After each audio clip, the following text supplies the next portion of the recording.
मैं ये कहना चाहती हूँ हमारी विचारधारा की लड़ाई थी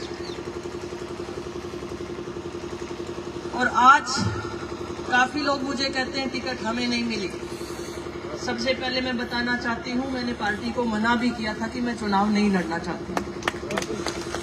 आप सबके मन में जो सवाल है वो इस चीज को आप निकालें। मेरा व्यक्तिगत कारण ये था कि मैं मई में कहीं मेरे निजी प्रोग्राम की वजह से व्यस्त होने के कारण मैंने पार्टी को अपनी व्यवस्था की जो बता दी थी। आपको उसकी तकलीफ नहीं होनी चाहिए। दूसरी तरफ मैं ये जरूर कहना चाहूंगी कि लंबे समय तक जब बूथ पर आपने लड़ाई लड़ी, विचारधारा की लड़ाई तो होती है, विचारधारा की होती है।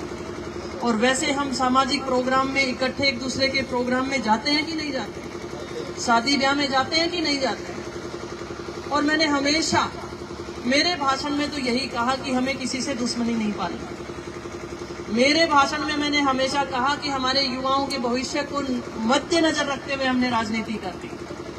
मेरे भाषण में हमेशा विकास को तवज्जो देने की मैंने बात करी और उसी का नतीजा है कि आप सबने उन बातों को सराहा और आज जो हमारी मजबूती मिली, जो विकास के कार्य हमने किए, इन 15 दिनों की उठक पटक के बीच में जो बड़ी मजबूती के साथ भी आप खड़े रहे हो, ये कांग्रेस की परिपक्वता मैं कह सकता हूं।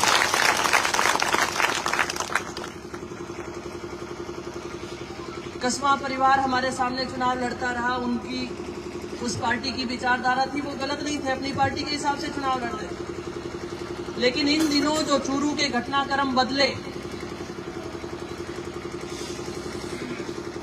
एक सामंतवाद उभर कर आया, परिस्थितियां जो भी बनी और हमारे शीर्ष नेतृत्व ने जो निर्णय लिया, हमें उसका स्वागत करना चाहिए।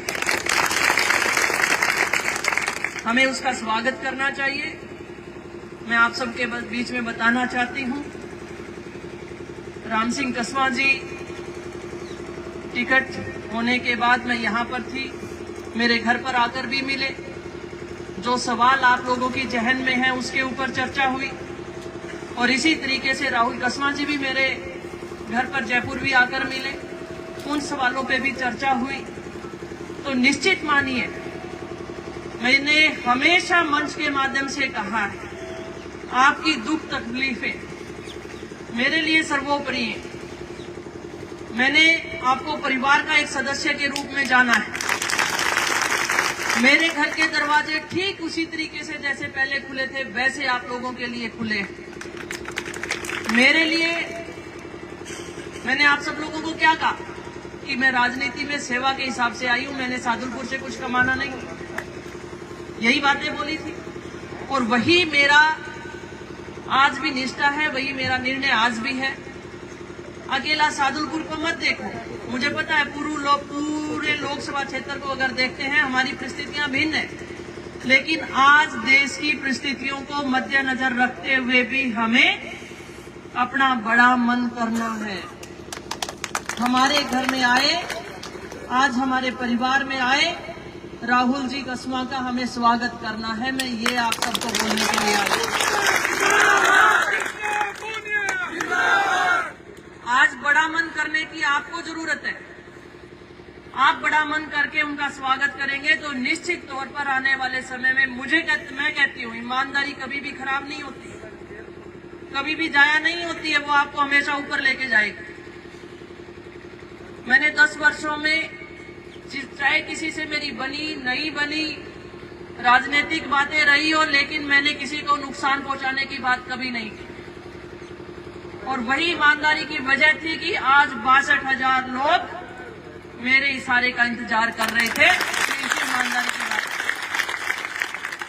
और उसी मेहनत पर, उसी विश्वास पर आप सबके बीच में मैं राहुल जी के बुलाने से पहले आई और आप सबसे भरोसा लेने के लिए कि आप सब लोग जब पीछे विधानसभा का चुनाव था और मेरे पीठ के पीछे जिस तरीके से आप लोग हजारों की संख्या में खड़े रहे थे, ठीक उसी तरीके से खड़े रहे, ये विश्वास लेने आप सबके बीच में मैं पहले आई।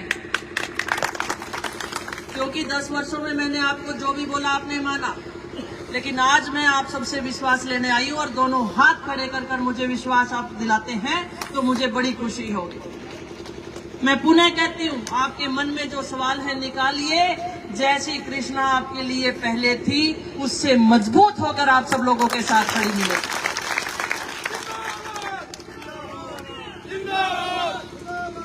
हमने अपनी कांग्रेस को मजबूत बनाना है।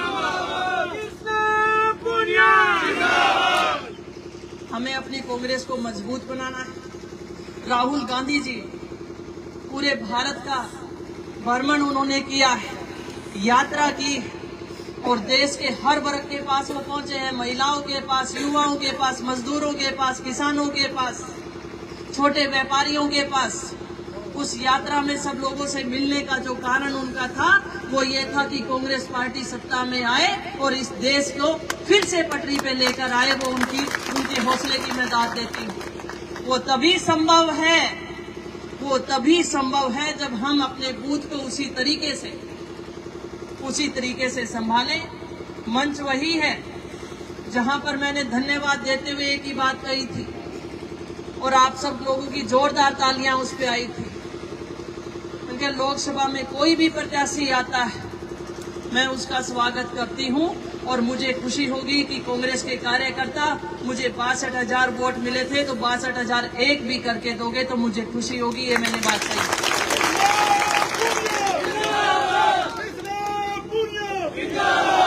मैंने ऐसे ही कहा था ना, और वही बात उसी मंच के ऊपर मैं आज कह रही हूँ। आप सबकी इजाजत के लिए मैं एक बार पुनः हाथ खड़ा करके मैं राहुल जी को फोन करना चाहूंगी ताकि वो हमारे बीच में हो। ज्यादा समय नहीं लूंगी, रोजे भी हैं, गर्मी भी है और कुछ बातें जो उनके बीच में कहने वाली होंगी उनके आने के बाद मैं आप सबसे अपील करती हूँ कि उनका जोरदार तालियों के साथ आप स्वागत करेंगे। और उन्हें ये होना चाहिए कि उनके अपने, क्योंकि ये विधानसभा क्षेत्र उनका भी है, हर आदमी की नजर है, तो उनका स्वागत होगा तो मुझे बेहद खुशी होगी और ये मेरा मान सम्मान होगा। आप सबका बहुत बहुत धन्यवाद।